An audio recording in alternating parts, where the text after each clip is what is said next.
Good day, my cherished settlers.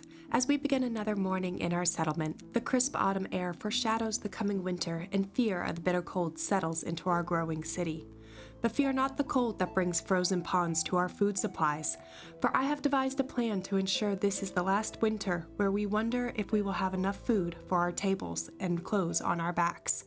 So join me, my friends, as we enter our last arduous year of development. With leather keeping us warm and bread keeping our bellies full, we will develop a sustaining production line of clothing and food that will last us an eternity.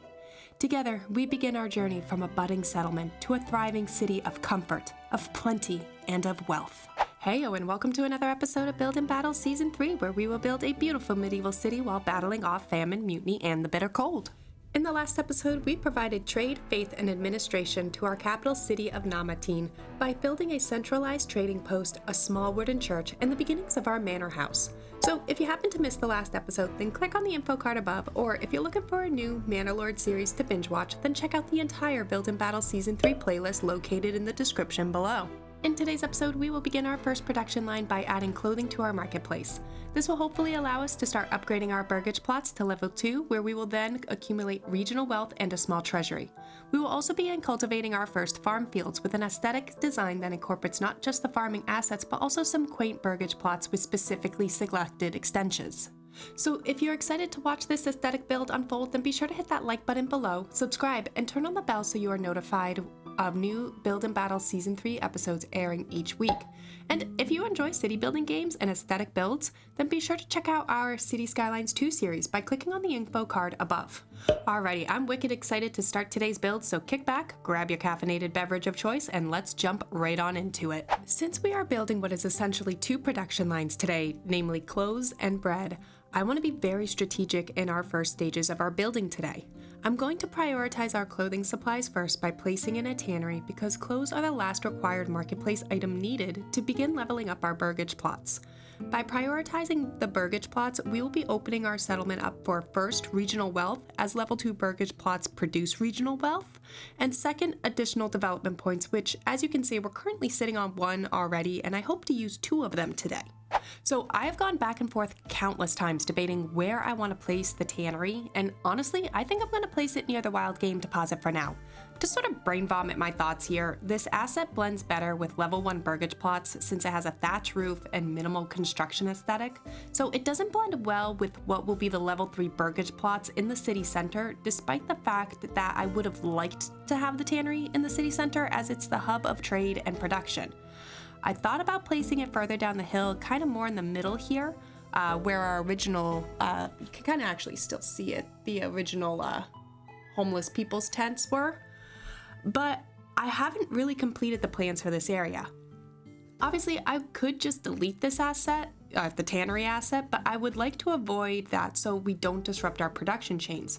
So for now, we will place it near the wild game deposit, and worst case scenario, I have the ability to build a second one down the line and produce even more leather, which will just go to producing more clothing and shoes that we can sell in the trading post later.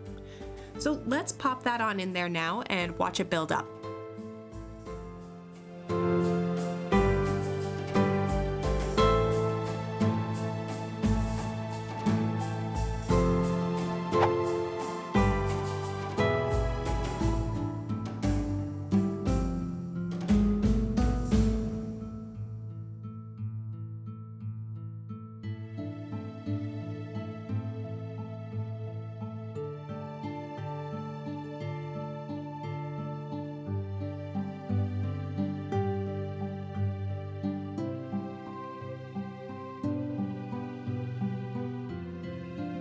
Wonderful, that was perfect timing for winter.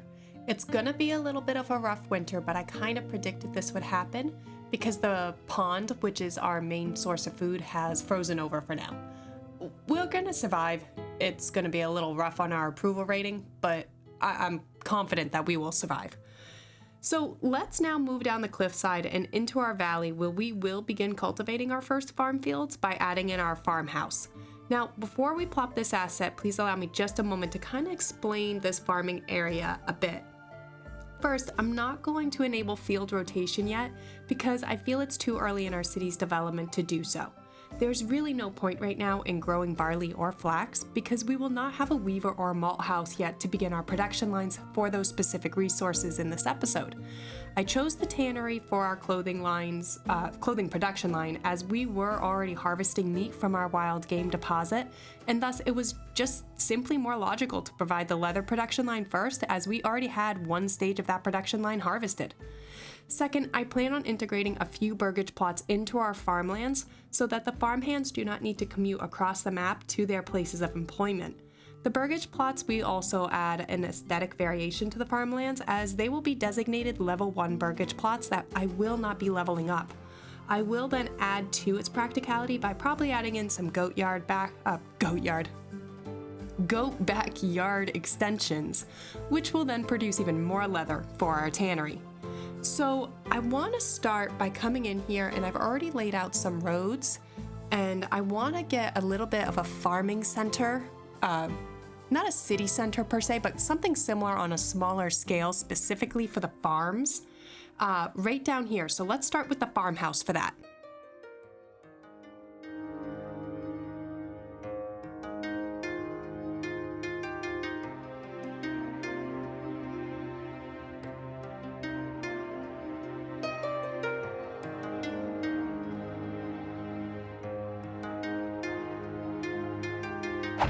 Next, I want to snuggle the windmill just slightly around the farmhouse to add a layer of height and dynamic to this farming center, as well as just get the next stage of our production line in place so that our wheat crops can be turned into flour.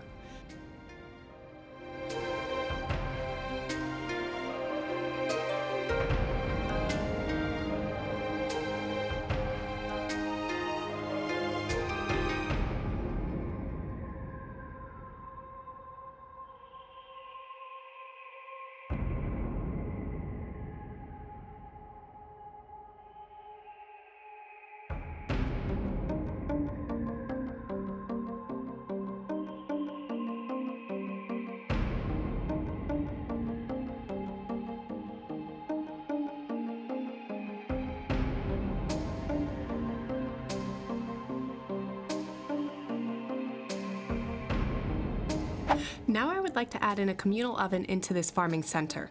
Eventually we will replace the communal oven with a bakery burgage plot extension, which I'm wicked excited to do because that means we'll eventually let this asset kind of become a historic landmark of sorts, representing the growth of our settlement throughout the time. So let's snuggle the communal oven in here so we have that last production stage in place and that future historic landmark.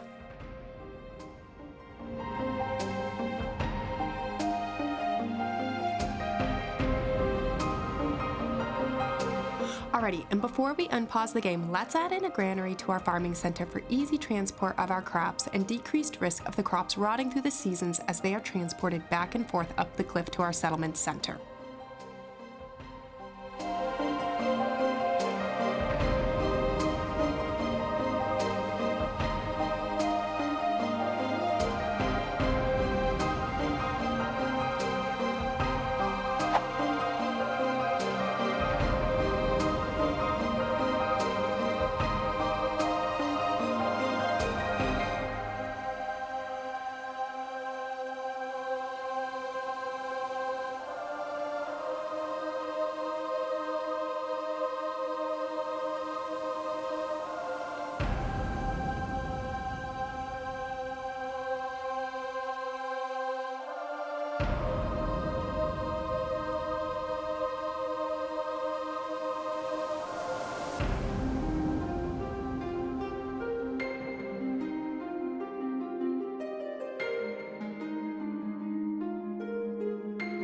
Look at that wonderful view. That was exactly what I was aiming for when we were laying this out, is the windmill and the farmhouse sort of off in the distance from our cliffside viewpoint. Now let's add in some of those burgage plots so we can create some unique geometric shapes to wrap our fields around. And for those of you who have watched season 2 of Build&Battle, then you already know I'm a huge fan of creating burgage plots via the corpse pit method. For those who haven't watched season 2, then kind of let me explain a little. The corpse pit method is an optimized method of measuring our backyard extensions for a burgage plot specifically for the orchards and the vegetable plots. I love it because you can use the game's mechanics to create unique housing plots as well, just by honestly just using the corpse pit in a couple of different variations.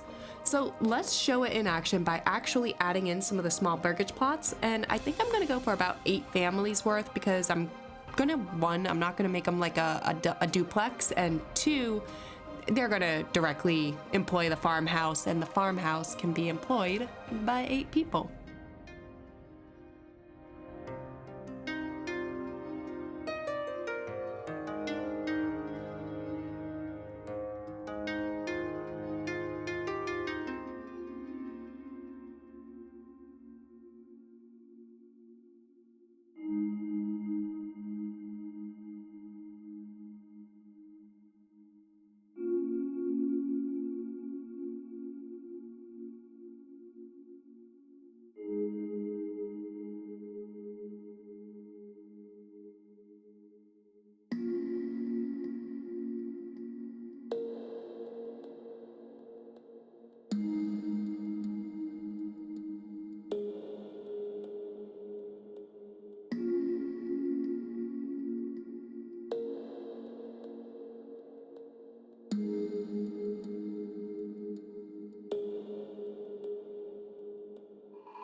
Boo. Okay, I missed the last harvest season because we were still building everything in, so I'm gonna do a very fast change in strategy for this episode.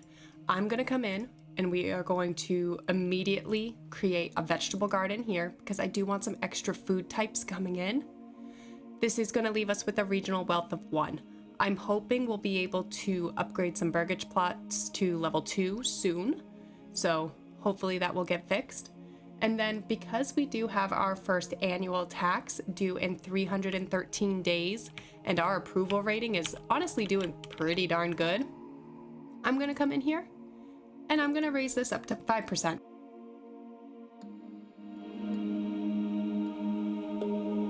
So we're gonna raise that up to 5% there to kind of help out a little bit with that. And then while we are paused, I'm gonna do something really fun.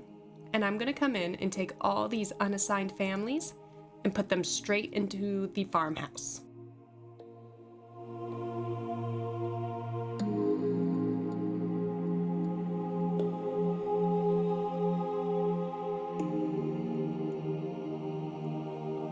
Oop, that one doesn't have any yet.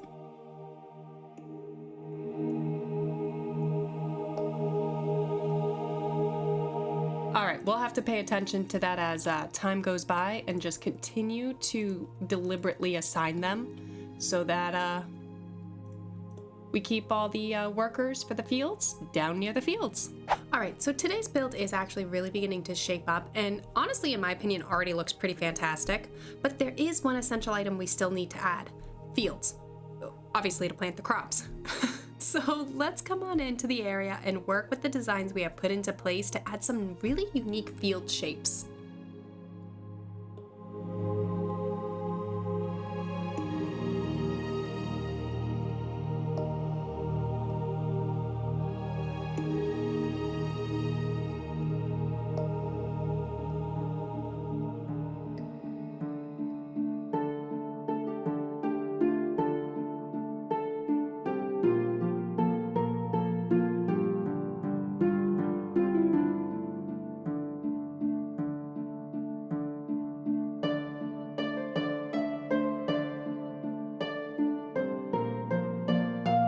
Now let's go through and assign the fields to wheat, and as I mentioned earlier, I am sticking with just wheat for now because we currently don't need linen, which is produced from the flax, or malt, which is produced from barley, because we're not producing linen-based clothing or beer yet. So the key word there is yet. We're gonna be doing crop rotation eventually, it's just if there is no need for it at this time. So yeah, let's get all of these right on over to wheat. We did miss the last season, so we probably won't get the most efficient, what's the words I'm looking for? The most efficient crop yield, but it will be something, especially because the winters are getting a little bit rough because we do already have, 89 citizens in our settlement. Moving back to our city center, we have now allowed enough time to pass in the game where we can upgrade the burgage plots in our city center to level 2, and I definitely wish to do this as we need regional wealth for our treasury to tax, and I want to start adding in those beautiful, just beautiful backyard extensions for the extra supplies. So let's jump into a time lapse and let's kind of let the game roll and upgrade at the same time.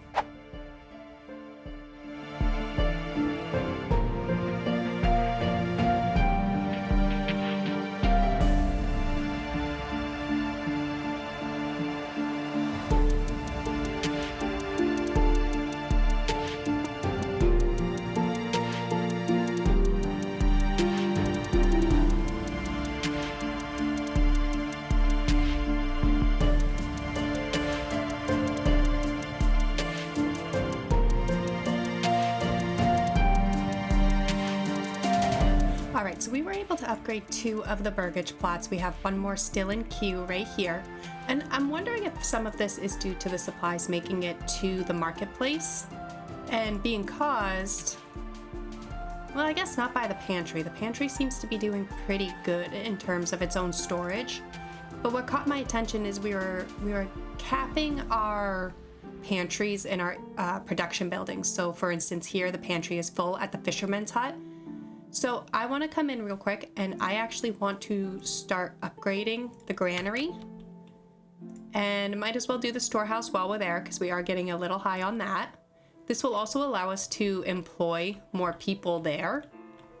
And while we're talking about employment, let's make sure, so we made it to 3 families here. Are any of them needing to be assigned to that farmhouse? So that one is assigned. That one's unassigned, so let's actually put them at the communal oven. And then this one would need assigning, and this one once there's some actual families in there. Okay, we have 2 families here, so let's actually put 1 in the windmill. And let's take the other family and put that one at the farmhouse. Again, we're not going to get a particularly high yield in our fields because we started late, but at least that way, once fall comes, we are automated and ready to cut down the wheat, process it, turn it into flour, and then turn it into bread. This is just going to help the food a lot, or at least I'm hoping it's going to help the food a lot. Then let's check out our fishing as well. We are capped here, so we're gonna leave that as is. And I think that should hopefully help us out. Let's watch these upgrade real quick and kick back and relax.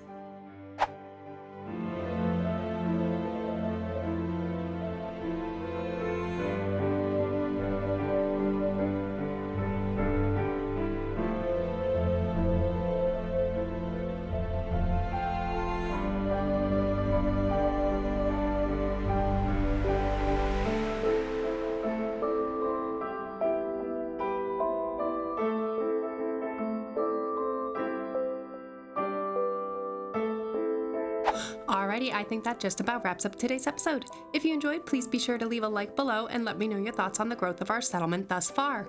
Next week, we'll be racing to build our treasury and meet the King's tax, so be sure to tune in next week. And if you're looking for a new series to binge watch between now and then don't forget to check out the entire Build&Battle Season 3 playlist in the description below, or the Build and Beautify Season 1, our City Skylines 2 Let's Play, located in the info card above. Until next time, I hope everyone has a phenomenal week.